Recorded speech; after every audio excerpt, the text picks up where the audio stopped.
Our next speaker will be very appropriate after hearing about how we need to relocalize, because Severine von Tscharner-Fleming is a farmer, activist, and organizer who is working with youth on the ground building local farm systems. She's a board member of the Schumacher Center for New Economics and a founder and director of the Greenhorns and Farm Hack, and open source communities for farm innovation. So please welcome Severine.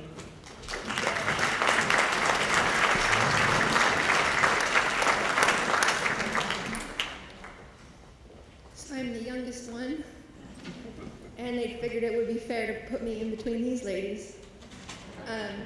But you know, what with the climate change and everything, I suppose we just have to buck up and handle it.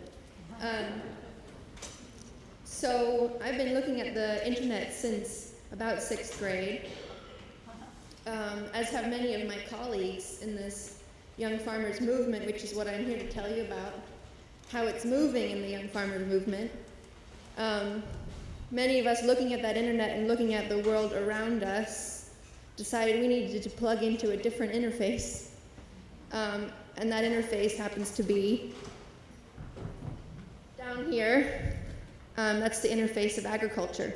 So from that position, bending down in the sun is a very humble place, but you have plenty of time to think. And many of the people in this movement that I share with them think very well and very clearly about the work that they're undertaking. So I'm here to represent the movement and interpret and celebrate as a kind of a little amateur naturalist of the young farmers movement. But I encourage you to speak with all of us when you come to the farmers market. It's easy to find us. We're selling food.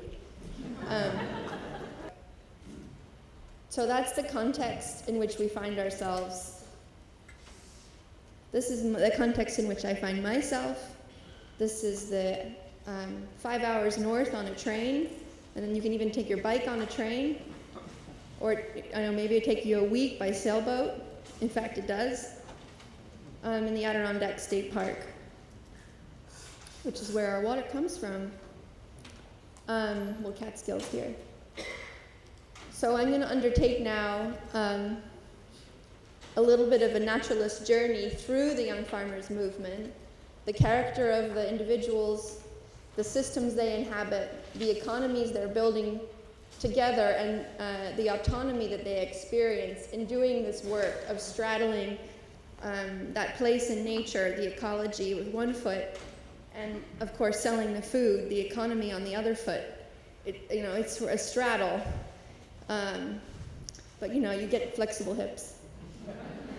So we're studying these creatures, these young farmers, these tender people who are putting themselves in a position. As I'm sure you know, 70% of the farm work in this country is done by people who have no citizenship. So the work of farming is undervalued, let's say, at the least. This is the farm scene in my town. We have 13 new farms in the cluster of towns around us. Cheap land, audaciousness are some reasons. So dairy, and 4 of those farms are horse-powered. We're constantly being scolded, how unrealistic, what a fairy tale to expect you could ever have the land to feed a horse to power your farm. Well, they stole the land to make the click-click go, so I don't see why we shouldn't have our horses. Of course, that's the local, to me, place. Around the country, there are thousands of different communities, each shaped by the character of that place. My work is as an organizer and logistics girl behind the scenes, convening parties with free beer and in grange halls, making films, doing radio and books, publishing books, to hold the cultural voices of this movement. And we have a table outside, you can get our books.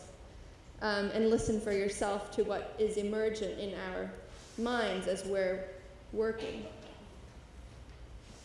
And so this is what we confront, the machine-managed landscape, this hyper-consolidated, vertically integrated, corporate-controlled domination of our continent. 250 million pounds of glyphosate only. Kidney failure in our clouds. It's an abomination. And so if we look at that, and we, I spoke with an agronomist who dropped out from his job working for a company that will remain nameless, where he was the one agronomist on a team of 60 computer engineers designing the software with the sensors to do the precision agriculture. I said, oh, are you optimizing for what they sell? He said, what do you think? So he dropped out. He's now one of us. We get them one at a time sometimes.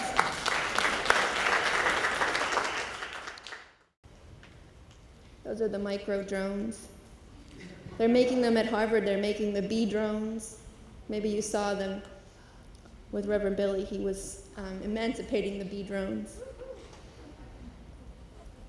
So they're claiming this territory, and of course we who are interested in inheriting this land, stewarding this land, are confronted with, here's a territorial expression. We think a lot about money, but money is so abstract, so I just wanted to put it in some concrete terms. Good farmland average cost in America is $4,100 an acre. So that's how much student debt we have as a generation. And of course, North Dakota, the price of farmland went up 41% last year.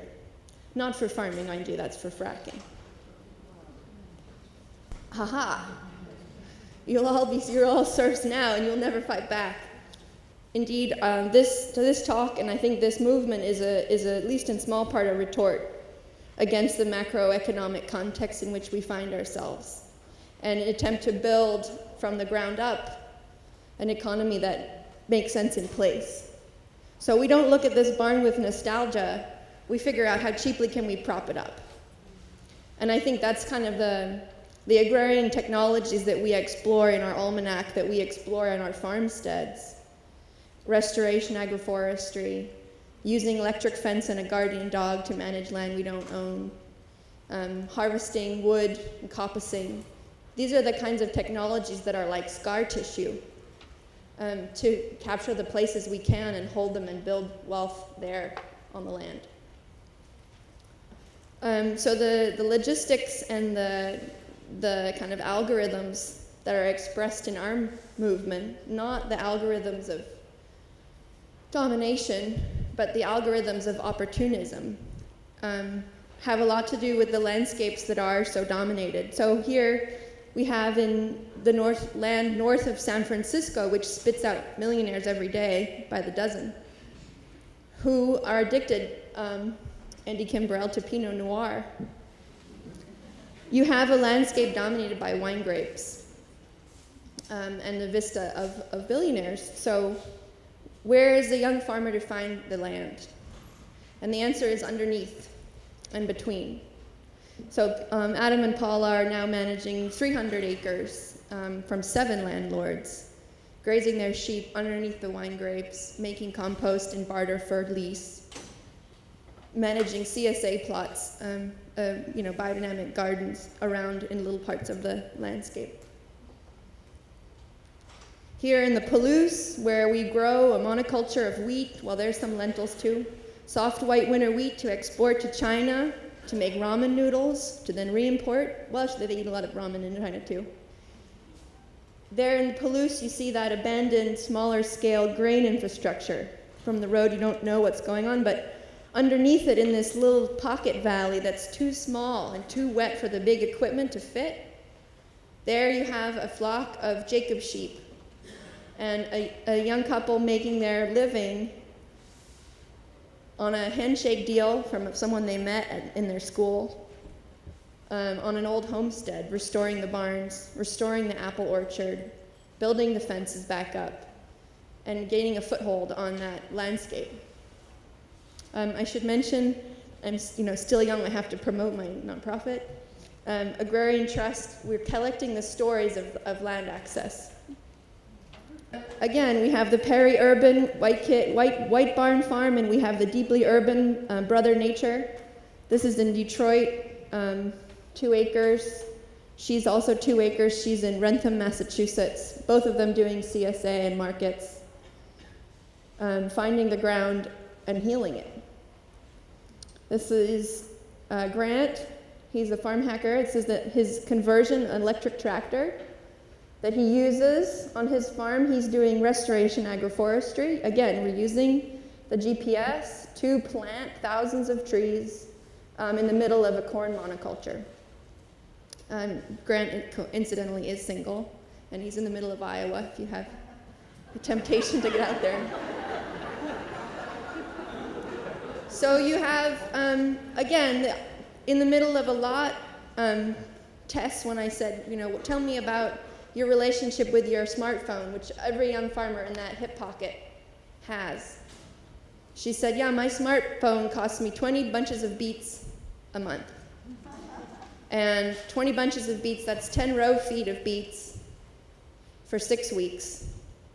And if you're cleaning out the broken glass and you're farming in little bits of broken lots around Providence, as she does, that's a lot of commitment to your phone. So they share the phone by the 3 of them. They switch it around. These are students occupying land in Berkeley. This is the Gill Tract, a university-owned land that was slated for development, as so much land is, being occupied to protect it for experimentation and research in biological control, which was its original purpose until the University of California eviscerated its agroecological track and moved towards British Petroleum and Novartis. Here we have returning veterans planting hemp in Kentucky. This is Michael Lewis. We have wonderful groups reconstituting the infrastructure for domestic fiber production and clothing production. Viva Farms is supporting mostly Latin American new immigrant farmers with land access and market coordination, cooperative distribution, facilitating the entry of new people onto land, from warriors to former farm workers. These are more people. Jean-Martin, he's in Quebec. He does about $200,000 a year with only those hand tools. That would please Jerry. Then we have Rob. He's made this tool out of a bicycle. He does about $100,000 a year in lettuces. From his tool that he made himself, he flames the soil to make a stale seed bed. Ben, down at the bottom, he's in Maine. He's running a distribution hub and a country store. First it was a handshake, and they cleaned out the whole barn. Then it was a lease, and now it's a lease to own. Tiffany is farming for the University of Kentucky. Doug up there, he's got his cell phone. He's farming on prison land in New York State, and all of the farm produce is going to support the food bank. So he's actually an employee of the food banks working on state-owned land. These folks are down in Alabama, starting to buy cotton. In the middle is Murata Cook and her family. They move $3.2 million a year of locally grown product in white vans around Maine, from rural towns to rural towns. That's called the Crown of Maine Organic Co-op. So yes, there's some trucks.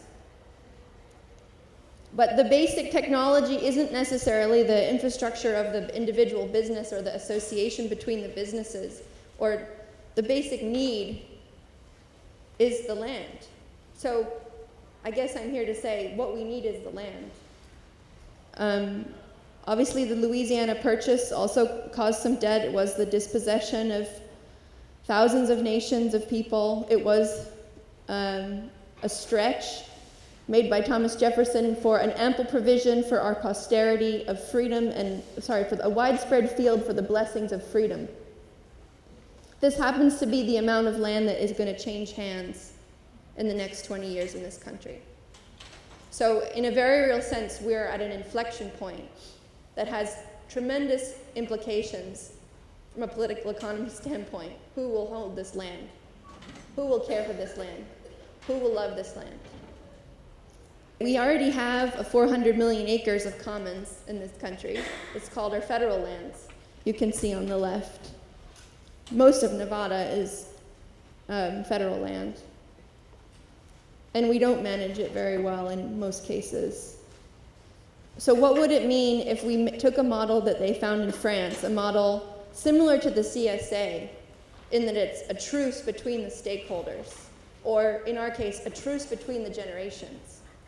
Since we so desperately can't afford to buy in to the farmers who need to sell out, how could we elongate that transition of equity so that we can have this land and hold this land and farm this land organically? So we went looking and we found these wonderful Frenchies. They've been going for 7 years. They're called Terre de Liens. You can see on the map the dots of their farms. They have 6,000 acres permanently organic as a kind of sanctuary for local food security. Permanently organic, owned by the commons, and leased on a life lease to the land stewards. So this is a novel concept we're working on with the Sustainable Economies Law Center and with Schumacher Center for New Economics, where I'm on the board. And this is our vision for how to straddle, at least in part, some of this impossibility. Obviously, many different mechanisms are being used by individuals, confronted by this macroeconomics that says your value is worth nothing, your land is worth much. You can't get in without debt, you can't get out without a retirement. People are acting in a family way instead, and all over the country, gifting land, leasing to own, making a partnership in order to overcome that injustice of the passage of the land.